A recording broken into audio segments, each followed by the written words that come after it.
Diqqat, yurtdoshlarimiz uchun tezkor xabar. Ogoh bo'ling. Aholining ish haqiga bog'liqlik darajasi yuqori. Markaziy bank.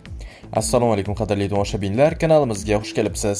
Videodan to'liqroq xabardor bo'lishni istasangiz, oxirigacha ko'rib, like va podpiska tugmalarini bosib qo'yishlikni unutmang. Diqqat qiling. Markaziy bank 2026-yil 1-choragi bo'yicha aholining iste'mol kayfiyati sharhi taqdim etildi. Tahlilda odamlarning daromad va xarajat qilish, qarz olish hamda pul jamg'arishga bo'lgan kutilmalari o'rin olgan. Asosiy daromad oylikdan o'tkazilgan so'rov natijasida 68% qatnashuvchi kelgusida daromadini oshirishni kutayotganligini bildirgan. Yana 25% ishtirokchi daromadlari barqaror saqlanishi, 7% esa topish tutishi pasayish ehtimoli kattaligini qayd etgan.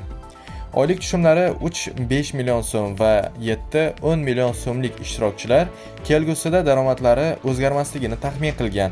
Oyiga 20 million so'mdan ko'p topuvchilar daromadi yana ortishini kutayotganligini ta'kidlagan. 10-15 million so'm topadiganlar orasida daromadi pasayishini bildirganlar ulushi ortgan. Respublikaning 66% 2025-yil 4-choragida 67% bo'lgan daromad manbasi sifatida rasmiy ish haqqini qayd etgan.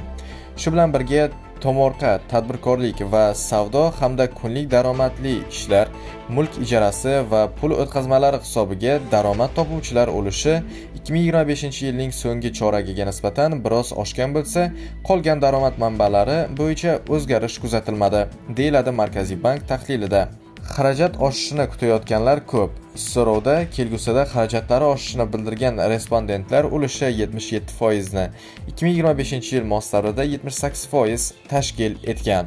Xarajatlari miqdori o'zgarishsiz qolishi yoki kamayishini bildirganlar ulushi 2025-yilning so'nggi choragiga nisbatan biroz pasaygan. Eng yuqori va eng quyi daromad guruhlariga mansub respondentlar kelgusi oylarda xarajatlar qisqarishini qayd etgan. O'rtacha daromadi 5-7 million so'mgacha va 7-10 million so'mgacha hamda nisbatan yuqori daromadli 10-15 million so'mgacha va 15-20 million so'mgacha aholi qatlamlari kelgusida xarajatlarning oshishini kutmoqda. Barcha daromad guruhlarida uy-joy ta'miri ustuvor yo'nalish sifatida saqlanib qolgan bo'lsa, ta'lim va davolanish uchun xarajatlar ham yuqori o'lishni tashkil etgan. Nisbatan pastroq daromadlilar 5 million so'mgacha xarajatlarini asosan uy-joy ta'miri, ta'lim va kundalik ehtiyojlarga yo'naltirilgan bo'lsa, o'rta daromadli guruhlar 5-10 million so'mlik ta'lim, sayohat, avtomobil hamda to'y xarajatlariga yo'naltirilishini rejalashtirmoqda. Yuqori daromadli guruhlarda xarajatlar tartibida avtomobil, sayohat, uy-joy xaridi va maishiy texnika kabi yirik xaridlar ulushi yuqori shakllanmoqda. Xususan 15-20 million so'm va undan yuqori daromad guruhlarida sayohat, uy-joy xaridi va avtomobil xaridlari ustuvorlik qilmoqda.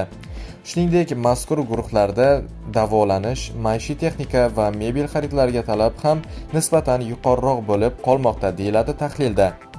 Respondentlar orasida yoshlar 30 yoshgacha asosan ta'lim va uy-joy ta'miri bilan bog'liq xarajatlarga ko'proq mablag' sarflashini bildirgan. O'z navbatida ular tomonidan sayohat, to'y va avtomobil xaridlari bo'lgan yuqori talabi kuzatilmoqda. Do'stlar, shu va shunga o'xshash yangiliklardan birinchilardan bo'lib xabardor bo'lishni istasangiz, kanalimizga obuna bo'ling va bizni kuzatishda davom eting.